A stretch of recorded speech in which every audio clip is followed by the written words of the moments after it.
তো এই তো হঠাৎ করে মেয়ে কেএফসি খাবে বলছিল, তার জন্য আমি কেএফসিটাও বাসায় অর্ডার করে ফেলেছি। আসসালামু আলাইকুম, কেমন আছেন সবাই? তো আমরা আলহামদুলিল্লাহ ভালো আছি। এটা হচ্ছে ঈদের 2 দিন আগের ব্লগ। আমি একটু একটু করে শ্যুট করেছি, আর 2 দিনের ব্লগ একসাথেই দিব।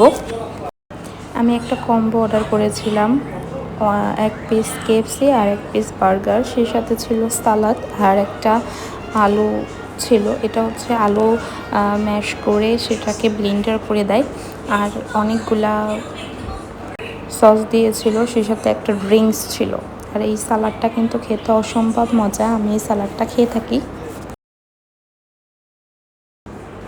আর এই যে এটা হচ্ছে আলু আলু প্রথমে বয়েল করে তারপরে এটা ব্লেন্ড করা থাকে, তো খাবারটা কিন্তু অনেক টেস্টি ছিল। আর এই যে এখানে আছে ড্রিঙ্কস। তো আমরা একটু বাহিরে যাব খাবার শেষ করে। আর এই যে এই ড্রিঙ্কসটা কিন্তু অসম্ভব ঠান্ডা ছিল, এত ঠান্ডা ড্রিঙ্কস দেওয়া যাবে না, যার জন্য আমি এটা পাশে রেখেছিলাম। আর অনেকগুলা কিন্তু সস দিয়েছি, এটা কিন্তু আমাদের বাংলাদেশি সস। আর এটা হচ্ছে পরের দিন একটা ইফতারের দাওয়াত ছিল, সেখানে গিয়েছিলাম। ডিম, খাসির মাংস, আর হচ্ছে এখানে আছে ফ্রুটস। এটা আমার আর আমার মেয়ের খাবার।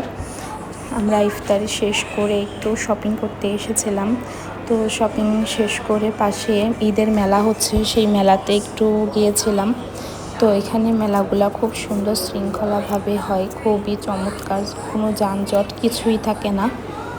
তো এই যে দেখেন কত সুন্দর করে সাজিয়েছে, পুরো উপরটা অনেক সুন্দর করে সাজিয়েছে এরা। এই যে দেখেন লাইটিং করেছে। আর এই চাঁদ রাতের দিন এটা ছিল, তো চাঁদ রাতে তো অবশ্যই অনেক ভালো লাগে। তো এই তো একটু বাচ্চাদের নিয়ে ঘোরাঘুরি করছি, যাতে ওদের মনটাও ভালো লাগে। আমাদের দেশে তো চাঁদ রাতে অনেক সুন্দর রাস্তাঘাট, রাত 1টা-1:30 পর্যন্ত লোকজন থাকে। আর এই দেখেন এইখানে রোডঘাটের অবস্থা একদম নিরিবিলি, কোনো লোক কিছুই নেই, কোনো যানজট কিছুই নেই, পরিবেশটা অনেক ঠান্ডা। তো এখন আমরা বাসায় চলে যাব, বাসার উদ্দেশ্যে রওনা দিব। তো বাসায় যেতে যেতে দেখি এই যে কত সুন্দর করে ঈদ উপলক্ষে সাজিয়েছে, দেখেন কত সুন্দর লাইটিং করছে। তো এই তো আমরা বাসায় চলে যাব, যেহেতু বাসায় যেয়ে একটু রান্না বান্না করতে হবে। আর রাতের বেলা মেয়েকে একটু মেহেদি লাগিয়ে দিচ্ছিলাম, যেহেতু চাঁদ রাতে আমরা ছোটোবেলায় আগে অনেক মেহেদি লাগিয়েছি, অনেক মজা করতাম। সেই মজাটা আসলে এখন নেই, বাচ্চারাও পায় না, বিদেশ বাড়ি। তো আমি ওদেরকে মেহেদি লাগিয়ে দিয়েছি।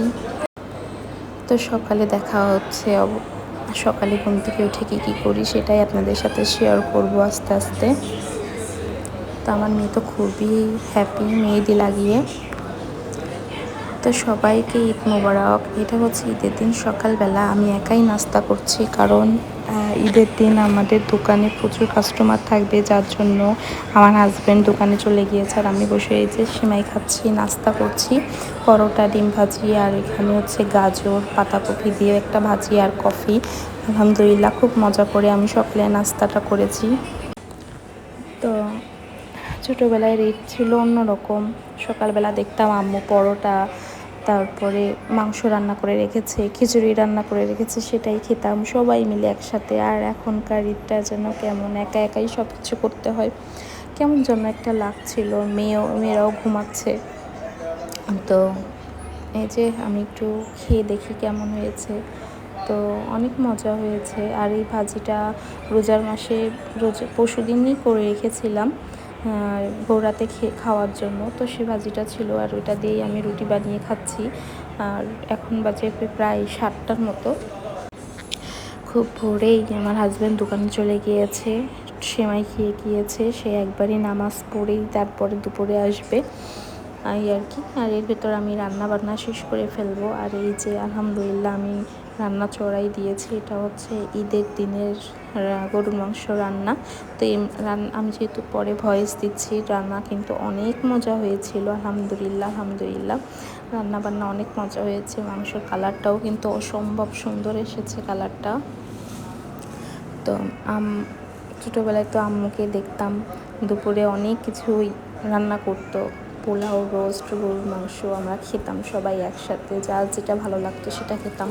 আম্মুর হাতে কষানো মাংসটাও খেতাম। আর এই যে আমি এখন রুমগুলো সব পরিষ্কার করব, বেশিরভাগ করাই আছে, পরিষ্কারটা আমি আর একটু ক্লিন করে নিব, দেন আমি গোসল করতে চলে যাব। তো আবার ফিরে আসছি, সেই পর্যন্ত সাথে থাকুন। আর এই যে দেখেন তো, আমি অনেকগুলা সুতির ড্রেস নিয়ে এসেছিলাম দেশ থেকে, এখান থেকে কোনটা পরা যায় সেটাই ভাবছি। গোসল করে এটা পরবো, দেন যখন বাইরে যাব তখন আমি অন্য ড্রেস পরবো। আমি পাকিস্তানি ড্রেস নিয়েছি অনেকগুলা, তো অবশ্যই আমার আরও আছে সুতির ড্রেস ওঠানো। আর এই যে দেখেন, এটা পাকিস্তানি ড্রেস কিন্তু এই চারোটাই। আমি এই তিনটা, পিঙ্ক কালার, গোল্ড আর গ্রিন কালারটা আমি দেশ থেকে নিয়ে এসেছি। আর এই ইয়েলো কালারটা আমি মালয়েশিয়া থেকে কিনেছি, একদম অরিজিনাল পাকিস্তানিদের কাছ থেকেই কিনেছি। তারা পাকিস্তান থেকে ইম্পোর্ট করে এনে এখানেই মালয়েশিয়াতেই সেল করে। তো এই তো, সবাই জানাবেন ড্রেসগুলো কেমন লাগছে, অবশ্যই জানাবেন। আর এই যে আমার কিন্তু মাংস রান্না প্রায় শেষের দিকে, তো কালারটা কেমন আসছে সবাই অবশ্যই জানাবেন। আর এই আওয়াজটা যে কত সুন্দর লাগে শুনতে, অনেক ভালো লাগে আমার কাছে। আসলে কিন্তু মাংসটা অনেক মজা হয়েছে। কে খেতে চান অবশ্যই আসবেন, সবাইকে ঈদের দাওয়াত থাকলো, আমাদের বাসায় চলে আসেন। তো একটু পরে বাহিরে যাব, তো পরে ব্লগে অবশ্যই দেখতে পাবেন কোথায় যাচ্ছি, আমরা কি করছি। আর আমার হাজব্যান্ড আসবে একটু পরে, আসলে আমরা সবাই মিলে একসাথে দুপুরে খাবো ইনশাল্লাহ।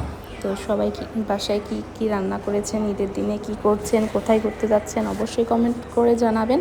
আমার ভিডিও যদি ভালো লেগে থাকে অবশ্যই লাইক করবেন, শেয়ার করবেন, সাবস্ক্রাইব করবেন, সবাই আমার পাশে থাকবেন। সবাইকে অসংখ্য ধন্যবাদ এত সময় ধরে আমার বকবক শোনার জন্য, আমাদের ভিডিওটা দেখার জন্য। তো সবাইকে আল্লাহ হাফেজ, আসসালামু আলাইকুম।